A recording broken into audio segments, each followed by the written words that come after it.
L'Obesity Day 2018, programmato per il 10-11 ottobre, desidera focalizzarsi sulla prevenzione ma anche sulle conseguenze sociali che gravano sulle singole persone obese. Le due giornate comprendono una lunga serie di visite gratuite delle quali poter usufruire nelle principali strutture ospedaliere italiane.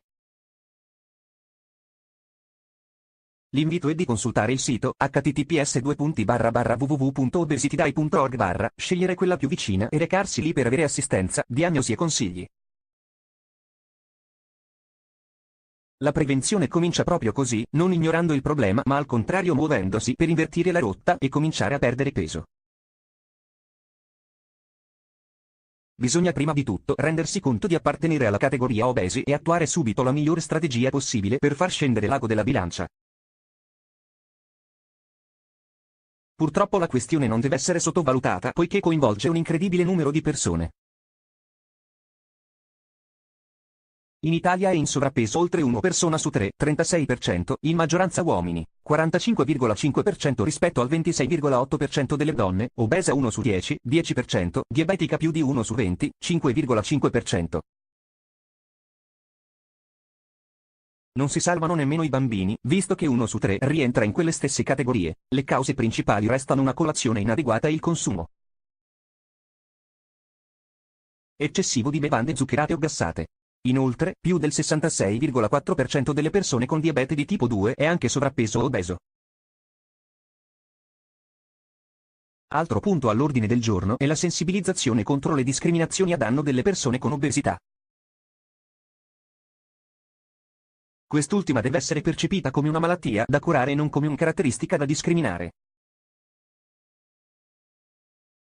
A tale scopo è stato presentato il manifesto promosso dall'Italian Obesity Network, IO, NET, e sottoscritto da 10 tra società scientifiche e associazioni attive nel campo dell'obesità e della nutrizione.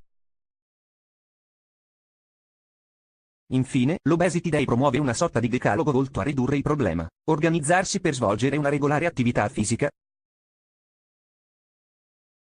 fattibile e che non richieda attrezzature particolari, basta anche limitarsi a correre, camminare o fare le scale a piedi, proporre a se stessi degli obiettivi raggiungibili. Un dimagrimento lento è anche il più utile per la salute. Mantenere un peso salutare, evitando l'effetto yo-yo, distribuire bene il cibo durante la giornata, per evitare di arrivare con troppa fame ai pasti, soprattutto la cena deve essere leggera. Prestare attenzione ai condimenti, soprattutto se si tratta di sughi ricchi di grassi. Meglio usare le spezie o gli aromi per insaporire i cibi. Attenzione anche alla cottura, preferendo le tecniche semplici e con pochi grassi. Masticare lentamente. La sazietà dura più a lungo e la digestione è più semplice. Non eliminare del tutto i carboidrati. Consumare del pesce almeno 2 volte a settimana. Mangiare 3 buone porzioni di verdura al giorno, con la frutta invece ci si deve fermare sui 2-3 pezzi al giorno, da masticare per bene. Addio alcol. È ammesso solo un bicchiere di vino o di birra nelle occasioni particolari. Via libera all'acqua, anche gassata, purché sia bevuta a piccoli sorsi. Sono obeso? Come capirlo? Capire se si è obesi e, nel caso di risposta affermativa, a quale livello. È semplice ed immediato.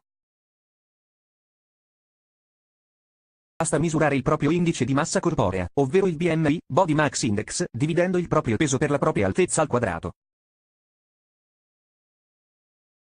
Se si pesa 55 kg e si è alti 1,60, il calcolo da fare sarà 85/1,60 x 1,60, ovvero 85/2,56, con risultato 21,48. Questo numero è il proprio BMI, che assume un significato se rapportato ai dati di riferimento. BMI minore di 25. Come nel caso citato come esempio, il soggetto non ha problemi e rientra tra i normopeso. BMI tra 25 e 30. Il soggetto è in sovrappeso. BMI tra 30 e 35. Si entra nell'obesità di primo grado. BMI tra 35 e 50. L'obesità diventa patologica. BMI maggiore di 50. Si sfocia purtroppo nella superobesità.